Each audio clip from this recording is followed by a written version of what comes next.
আসসালামু আলাইকুম রহমতুল্লাহ। প্রিয় দর্শক, লালমনিরহাটের পাটগ্রাম পৌর আমির সোহেল রানা ভাইকে 2013 সালের হাসিনার দেয়া মিথ্যা মামলার ওয়ারেন্টে এই তারেক রহমানের প্রশাসন গ্রেপ্তার করেছে।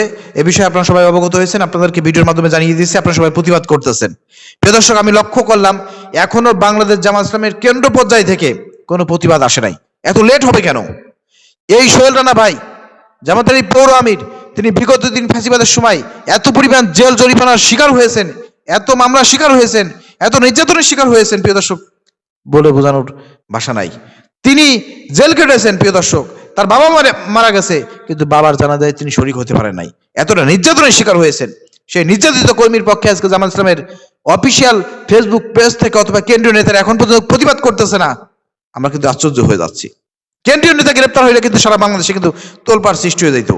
অবশ্যই এই বিষয়ে কিন্তু চিন্তা ভাবনা করতে হবে জামাত ইসলামের। একেবারে ক্ষুদ্র থেকে ক্ষুদ্রতম কোন কর্মী যদি এখন নির্যাতনের শিকার হয়, সে বিষয়ে কিন্তু অবশ্যই কেন্দ্রীয় জামাতকে নজরদারি করতে হবে এবং সেখানে প্রতিবাদ করতে হবে। এভাবে হাল ছেড়ে দিলে হবে না, খামখেয়ালি করলে হবে না। এ বিষয়ে কিন্তু অনেকে লেখালেখি শুরু করেছে। আমরা আশা করব অতি দ্রুত এই বিষয়টা নিয়ে কেন্দ্রীয় জামাত মুখ খুলবে এবং কঠোর কর্মসূচি ঘোষণা দিবে। কেন 2013 সালের এই মিথ্যা মামলায়, হাসিনার আমলের মিথ্যা মামলায় কেন আমাদের নেতাকে গ্রেপ্তার করা হলো? এই সাহস তাকে কে দিয়েছে? এটা কি তারেক রহমানের ইন্ধনে হয়েছে?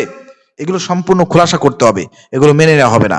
যদি বিএনপি মনে করে আবার জামাত শিবিরকে এভাবে নির্যাতন করে, হামলা করে দমন করবে, তাহলে তো হয়তো তারা ভুলে গেছে যে বিগত দিন 15-16 বছর ধরে বিএনপি চাইতে 1000 গুণ বেশি জামাত শিবিরের উপরে নির্যাতন করে জামাত শিবিরকে দমন করতে পারে নাই, আরো জামাত শিবিরের জনপ্রিয়তা বেড়েছে। এটা বিএনপিকে মাথায় রাখতে হবে, মনে রাখতে হবে। যদি তারা ভুলে গিয়ে আবার যদি আওয়ামী লীগের মতন ফ্যাসিবাদী রূপ ধারণ করে জামাত শিবিরের উপর নির্যাতন শুরু করে, দেশের জনগণ কিন্তু আওয়ামী লীগের মতন এই বিএনপিকে, তারেক রহমানকে উচিত জবাব দেবে। অর্থাৎ আমরা বারবার বারবার আমরা সতর্ক করতেছি, কিন্তু এই সতর্ক তারা মানতেছে না, তারা বুঝতেছে না। তারা মনে করতেছে যে ক্ষমতা এসে গেছি, সবকিছু এখন আমাদের। কেউ কেউ বলা শুরু করেছে 42 সাল পর্যন্ত থাকবে, 48 সাল পর্যন্ত থাকবে, 38 সাল পর্যন্ত থাকবে, বলা শুরু করছে না? ঠিক same to same Awami League যে ভাষায় কথা বলতো সেই ভাষায় তারা এখন বলা শুরু করছে। বিএনপির লোকজন, এমপি মন্ত্রীরা সেই ভাষায় কথা বলা শুরু করছে। এটা ফ্যাসিবাদের একটা আচরণ আমরা দেখতে পাচ্ছি। এটা দেশের জনগণ বেশি দিন নেবে না। বেশি দিনে এই সব কথা, আউল ফাউল কথা দেশের জনগণ কান দিয়ে শুনবে না।